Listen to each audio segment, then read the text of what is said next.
Hi hello నమస్తే. Welcome back to our channel each for home foods. నేను మీ నవీన. అందరూ ఎలా ఉన్నారండి? అందరూ చాలా బాగున్నారు అనుకుంటున్నా. అండ్ ఇంకా చాలా బాగుండాలి మనస్ఫూర్తిగా కోరుకుంటున్నా. ఈ రోజు మన రెసిపీ వచ్చేసరికి మనందరికి ఫేవరెట్ ఆంధ్ర స్టైల్ చేపల పులుసు. ఈ ఆంధ్ర స్టైల్ చేపల పులుసుని ఒక్కసారి తిన్నారంటే మళ్ళీ మళ్ళీ తినాలనుకుంటారు, అంత టేస్టీగా ఉంటుంది. ఈ చేపల పులుసుని చాలా సింపుల్ గా అట్ ద సేమ్ టైం చాలా టేస్టీగా వంట రాని వాళ్ళు కూడా ఎంతో ఈజీగా చేసేలాగా ఈ వీడియోలో చూపించబోతున్నాను. వీడియోని అయితే ఎక్కడ స్కిప్ చేయకుండా ఎండ్ వరకు చూడండి, అప్పుడే మీకు రెసిపీ పూర్తిగా అర్థమవుతుంది. అండ్ ఇంకొక చిన్న విషయం బంగారం, వీడియో చూసే ముందు ఒక లైక్ అయితే కొట్టేయండి.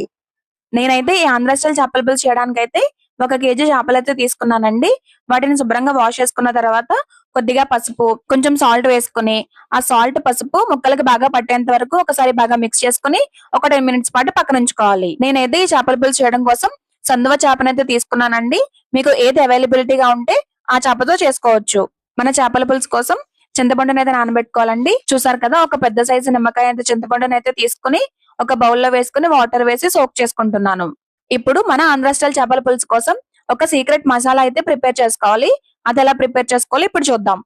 ఒక మిక్సీ జార్ లోకి 2 టేబుల్ స్పూన్ ధనియాలు, 1 టేబుల్ స్పూన్ జీలకర్ర, 1/2 టేబుల్ స్పూన్ మెంతులు, 2 ఇలాచి, 4 లవంగ మొగ్గలు, 2 ఇంచులు దాల్చిన చెక్కని చిన్న చిన్న ముక్కల కింద విరుచుకుని యాడ్ చేసుకోవాలి. ఇప్పుడు లిడ్ పెట్టేసుకుని ఫైన్ పౌడర్ లా చేసుకోవాలి. ఆ తర్వాత అదే మిక్సీ జార్ లో ఒక 10 నుంచి 15 వెల్లుల్లి రెబ్బలు యాడ్ చేసుకోండి. మళ్ళీ ఒకసారి లిడ్ పెట్టేసుకుని వీలైనంత మెత్తగా గ్రైండ్ చేసుకోండి. చూసారు కదండి, ఈ విధంగా మెత్తగా పౌడర్ చేసుకుని ఈ సీక్రెట్ మసాలాని మనం పక్కన ఉంచుకుందాం. మన చేపల పులుసుకి టేస్ట్ అండ్ ఫ్లేవర్ ఈ మసాలా పౌడర్ నుంచే వస్తుంది. దీంట్లో మెంతులు వేసాం కదా, చేదొస్తుందని అస్సలు అనుకోకండి, టేస్ట్ చాలా బాగుంటుంది. ఇప్పుడు అదే మిక్సీ జార్ లో 2 పెద్ద సైజు ఉల్లిపాయల్ని పొట్టు తీసేసుకుని ముక్కల కింద కట్ చేసుకుని మిక్సీ జార్ లో యాడ్ చేసుకోండి. ఈ ఆనియన్స్ ని కూడా మరీ మెత్తగా పేస్ట్ లో కాకుండా ఈ వీడియోలో చూపించినట్లుగా కొంచెం మరకగా గ్రైండ్ చేసుకోండి. ఒకవేళ మీరు ఆనియన్స్ పేస్ట్ వద్దు అనుకుంటే చిన్న చిన్న పీసెస్ కింద అయినా సరే కట్ చేసుకుని యూజ్ చేసుకోవచ్చు. కానీ ఇలా పేస్ట్ చేసుకుంటేనే మనకి ఆ పులుసుకి ఫ్లేవర్ అండ్ టెక్స్చర్ చాలా బాగుంటుంది. ఈ ఆనియన్ పేస్ట్ ని కూడా ఒక బౌల్ లోకి ట్రాన్స్ఫర్ చేసుకుని పక్కన ఉంచుకుందాం. ఇప్పుడు మళ్ళీ అదే మిక్సీ జార్ లో ఒక 4 టమాటోల్ని ఇలా పీసెస్ కింద కట్ చేసుకుని యాడ్ చేసుకుని పేస్ట్ చేసుకోండి. చూసారు కదండి, ఇలా వీడియోలో చూపించినట్లుగా ఫైన్ పేస్ట్ లా గ్రైండ్ చేసుకోండి. ఇలా గ్రైండ్ చేసుకున్న టమాటో ప్యూరీని కూడా పక్కన ఉంచుకుందాం. ఈ బ్రిప్స్ అన్ని చేసి పెట్టుకునే లోపు మనకి 10 మినిట్స్ అయితే అయిపోయాయండి. ఇందాక మనం చేప ముక్కలకి పసుపు ఉప్పు వేసి కలిపి పక్కన ఉంచుకున్నాం కదా, ఆ చేప ముక్కల్లో కొంచెం వాటర్ వేసి మరొకసారి శుభ్రంగా బాగా వాష్ చేసుకోండి. ఆ వాటర్ మొత్తం వంపేసి ఒక 2-3 టైమ్స్ క్లీన్ గా వాష్ చేసుకోండి. చూసారు కదండి, ఇలా నీట్ గా క్లీన్ గా వాష్ చేసుకుని పక్కన ఉంచుకుందాం. మన ప్రిపరేషన్స్ అయితే అయిపోయాయి కదండి. ఇప్పుడు చేపల పులుసు చేసేసుకుందాం. స్టవ్ వెలిగించుకుని కొంచెం మందంగా వెడల్పుగా ఉన్న ఒక గిన్నెనైతే పెట్టుకోండి. ఒక 4 టేబుల్ స్పూన్స్ ఆయిల్ అయితే యాడ్ చేసుకోండి. ఈ చేపల పులుసుకి ఆయిల్ ఎక్కువ వేస్తేనే టేస్ట్ బాగుంటుంది. ఆయిల్ కొంచెం హీట్ అయిన తర్వాత చిన్నగా కట్ చేసుకున్న 3 పచ్చిమిరపకాయలు, కొద్దిగా కరివేపాకు యాడ్ చేసుకుని బాగా ఫ్రై చేసుకోవాలి. ఈ కరివేపాకు పచ్చిమిరపకాయలు ఎక్కడ మాడకుండా త్వరగా ఫ్రై చేసుకోండి. ఇవి కాస్త ఫ్రై అయిన తర్వాత మనం ముందుగా ఆనియన్ పేస్ట్ చేసి పెట్టుకున్నాం కదండి, ఆ పేస్ట్ ని కూడా యాడ్ చేసుకుని ఫ్రై చేసుకోవాలి. ఒకవేళ మీరు ఆనియన్స్ ని పేస్ట్ గా కాకుండా పీసెస్ కింద కట్ చేసుకుంటే ఆ పీసెస్ ని కూడా యాడ్ చేసుకుని ఫ్రై చేసుకోండి. మధ్య మధ్యలో కలుపుకుంటూ ఈ ఆనియన్ పేస్ట్ అంతా పచ్చివాసన పోయి బాగా కుక్ అయ్యేంత వరకు ఫ్రై చేసుకోండి. చూసారు కదండి, ఈ ఆనియన్ పేస్ట్ కూడా మనకి బాగా ఫ్రై అయిపోయింది. ఇప్పుడు మనం ముందుగా టమాటో ప్యూరీ చేసుకున్నాం కదా, ఆ ప్యూరీని యాడ్ చేసుకుని మరి కాస్త వేయించుకోండి. స్టవ్ ని మీడియం ఫ్లేమ్ లో పెట్టుకుని ఈ టమాటో ప్యూరీ కూడా పచ్చివాసన పోయేంత వరకు బాగా ఫ్రై చేసుకోవాలి. మధ్య మధ్యలో కలుపుకుంటూ ఈ ఆనియన్స్ టమాటో పేస్ట్ ని ఎక్కడ మాడకుండా ఫ్రై చేసుకోవాలి. చూసారు కదండి, టమాటో ప్యూరీ కూడా బాగా మగ్గిపోయింది. ఇప్పుడు మనం ముందుగా చేసి పెట్టుకున్న మసాలా పౌడర్ ని యాడ్ చేసుకోవాలి. మరొకసారి మొత్తం బాగా మిక్స్ చేసుకుని ఒక 5 మినిట్స్ పాటు మగ్గించుకోవాలి.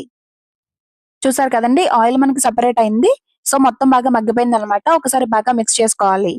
ఇప్పుడు 1/2 టేబుల్ స్పూన్ పసుపు, రుచికి సరిపడినంత salt, 3 table spoons red chilli powder add చేసుకుని బాగా ఫ్రై చేసుకోవాలి. ఈ చేపల పులుసులో కాస్త కారం ఎక్కువే పడుతుందండి, అప్పుడే టేస్ట్ అండ్ ఫ్లేవర్ చాలా బాగుంటుంది. ఒకసారి బాగా మిక్స్ చేసుకుని మరొక 2 మినిట్స్ పాటు మగ్గించుకున్న తర్వాత మనం ముందుగా చింతపండు నానబెట్టుకున్నాం కదండి, ఆ చింతపండు నుంచి పులుసు తీసుకుని ఆ చింత పులుసుని అయితే యాడ్ చేసుకోవాలి. ఒకసారి మొత్తం అంతా బాగా మిక్స్ చేసేసుకుని ఒక పొంగు వచ్చేంత వరకు ఉడికించుకోవాలి. ఒక పొంగు వచ్చి కొంచెం ఉడికిన తర్వాత మన గ్రేవీకి తగ్గట్టుగా వాటర్ అయితే యాడ్ చేసుకోండి. మనకి చేపల పులుసులో గ్రేవీ ఎక్కువగా కావాలి కాబట్టి వాటర్ కాస్త ఎక్కువగానే యాడ్ చేసుకోండి. మరొకసారి బాగా మిక్స్ చేసుకుని బాయిల్ అయ్యేంత వరకు మూత పెట్టుకోండి. చూసారు కదండి, మనకి పులుసు అనేది బాగా మరుగుతుంది. మరొకసారి బాగా మిక్స్ చేసుకుని ఇప్పుడైతే సాల్ట్ చెక్ చేసుకోండి. ఒకవేళ సాల్ట్ తక్కువైంది అనిపిస్తే యాడ్ చేసుకోండి. నాకైతే కరెక్ట్ గా సరిపోయింది. బాయిల్ అవుతున్నప్పుడు మనం ముందుగా కడిగి పెట్టుకున్నాం కదండి చేప ముక్కల్ని, ఆ ముక్కల్ని స్లోగా యాడ్ చేసుకోండి. చేప ముక్కలని నిదానంగా ఒకదానికొకటి తాకకుండా దూరం దూరంగా యాడ్ చేసుకోండి. మనకి పులుసు అనేది చేప ముక్కలు ములిగేంత వరకు ఉండాలి.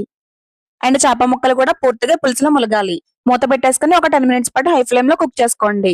ఆ తర్వాత ఒకసారి లిడ్ తీసుకుని ఇలా ఒక నాప్కిన్ తో వీడియోలో చూపిస్తున్నట్లుగా దాకాని కలుపుకోండి. అంతేగాని గరిట అసలు పెట్టకూడదు.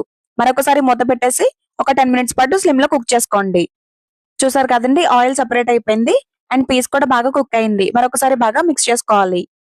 అంతేనండి, ఎంతో రుచికరంగా చాలా టేస్టీగా ఉండి మన ఆంధ్ర స్టైల్ చేపల పులుసు అయితే రెడీ అయిపోయింది. చూసారు కదండి, పులుసు కన్సిస్టెన్సీ అయితే ఇలా ఉంటే సరిపోతుంది. చల్లారిన తర్వాత కొంచెం చిక్కబడుతుంది. అండ్ ఇంకొక విషయం ఏంటంటే చేపల పులుసు ఇలా వేడిగా ఉన్నప్పుడు కాకుండా చల్లారిన తర్వాత తింటేనే బాగుంటుందండి. అంటే మనం ఆఫ్టర్నూన్ లంచ్ లో తినాలంటే ఎర్లీ మార్నింగే కుక్ చేసేసుకుంటే మనం లంచ్ టైం కి చల్లారిపోతుంది. అప్పుడు టేస్ట్ బాగుంటుంది. చివరగా కొంచెం కొత్తిమీర యాడ్ చేసుకుంటే మన చేపల పులుసు అనేది రెడీ అయిపోయింది. మీకు ఈ ఆంధ్ర స్టైల్ చేపల పులుసు నచ్చిందా? అయితే ఒక లైక్ చేయండి. మీ ఫ్రెండ్స్ అండ్ ఫ్యామిలీకి షేర్ చేయండి. అలాగే మీకు ఈ వీడియో ఎలా అనిపించిందో కామెంట్స్ లో చెప్పండి. ఇలాంటి మరిన్ని హెల్తీ అండ్ టేస్టీ రెసిపీస్ కోసం మన ఈశ్వర్ హోమ్ ఫుడ్స్ ఛానల్ ని ఇప్పుడే సబ్స్క్రైబ్ చేసుకోండి. అలాగే పక్కనే ఉన్న బెల్ ఐకాన్ ని ప్రెస్ చేయండి. అప్పుడు నేను వీడియో పెట్టగానే మీకు నోటిఫికేషన్ వస్తుంది. మీరు ఇచ్చే ఒక్క లైక్ నాకు మరిన్ని వీడియోస్ చేయడానికి మోటివేషన్ ఇస్తుంది. Thank you for watching. And మీకు నెక్స్ట్ ఏ రెసిపీ కావాలో కింద కామెంట్ లో చెప్పండి. See in the next video. Bye by.